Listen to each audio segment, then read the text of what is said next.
Igihe cy'isaha zibiri zuzuye neza ni ku kibuga c'indege mpuzamakungu citiriwe Melchior Ndadaye. Indege izanye umunonotsi Francine avuye mu mahanga aho yari guhiganwa, mbere akaba yaronse intsinzi idasanzwe mu mahiganwa yarimo yo kwiruka. Francine rero nguyu rero aje areruwe n'iyi ndege. Inshuti ziwe, abagenzi biwe, abamenyesha makuru batari bake nabo mu bushikiranganji mu byo bujejwe harimwo ukwinonora imitsi basidukanye n'iyonka kwakira Francine kuko yaraje azanye igikombe kidasanzwe, igikombe aje azaniye igihugu.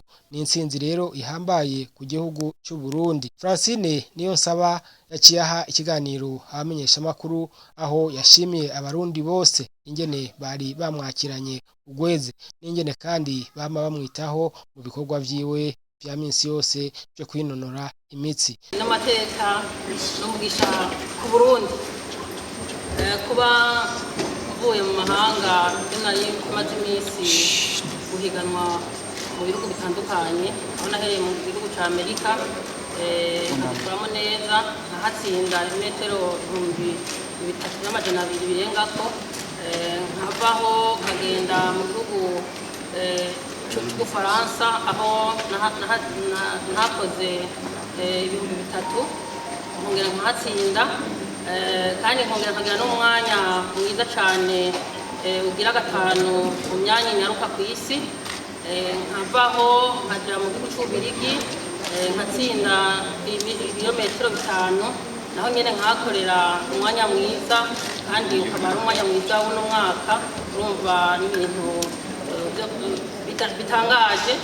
Sinagarukiye ngaho, naragiye mu gihugu c'Ubusuwise aho hose nagiye ndaca nongera ntsinda, kandi kurondera amanota ashobora gushikana muri finale kugira ngo mpiganirwe iki gikombe mubona.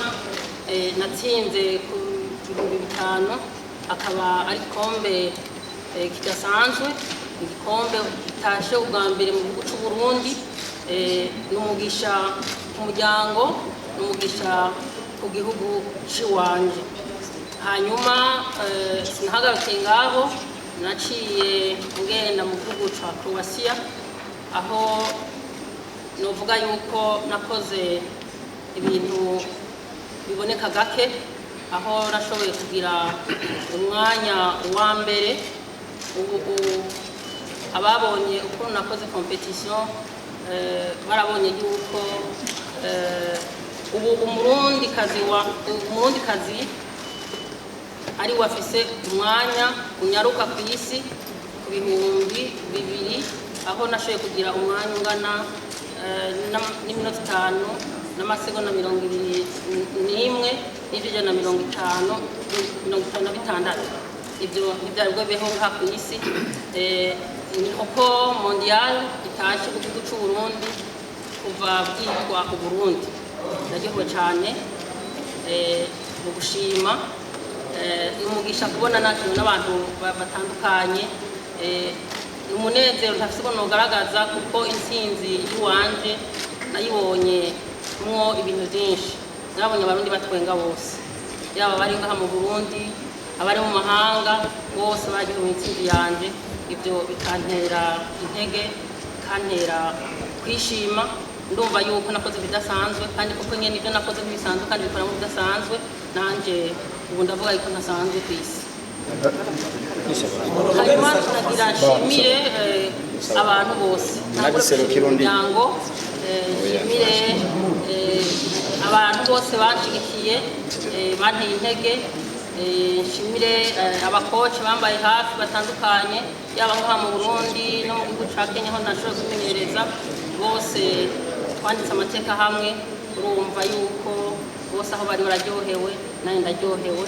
Nanjye ndabashimiye mwese mwaje kunyakira.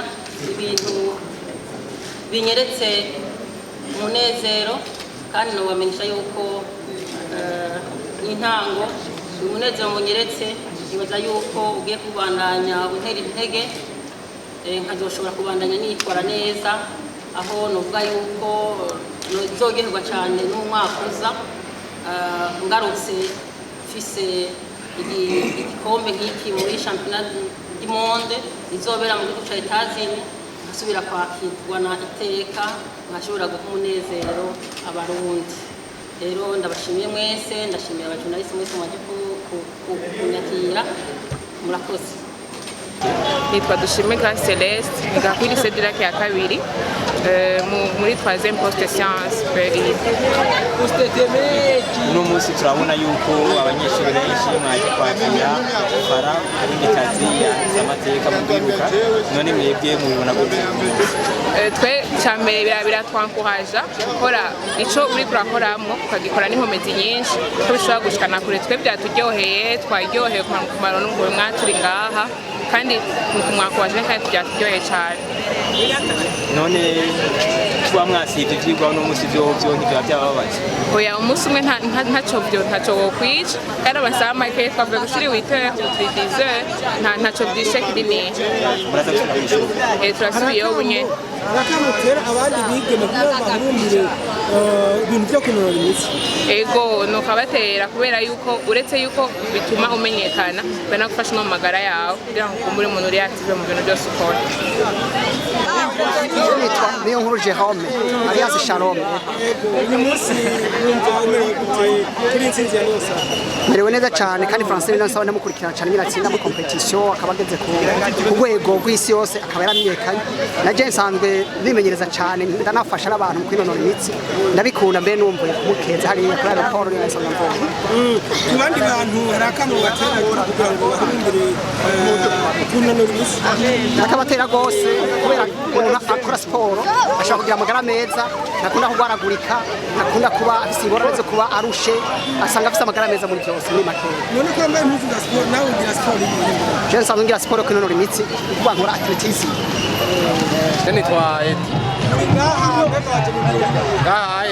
Nari kukazawiye mu gace havango hari umunonotsi w'umurundi aje ngaha ashitse ngaha i Burundi tuduva tuti natwe nzoya turavye ivyo vyiza vy'iwacu tumubone na mwarya ari umukobwa nico kicoba kiradushitiye cyane cyane nimva cyane neza ndyohewe cyane ahubwo ico munyereka tukamubona hafi tukamubona noneho nguri yaraje ndamubona.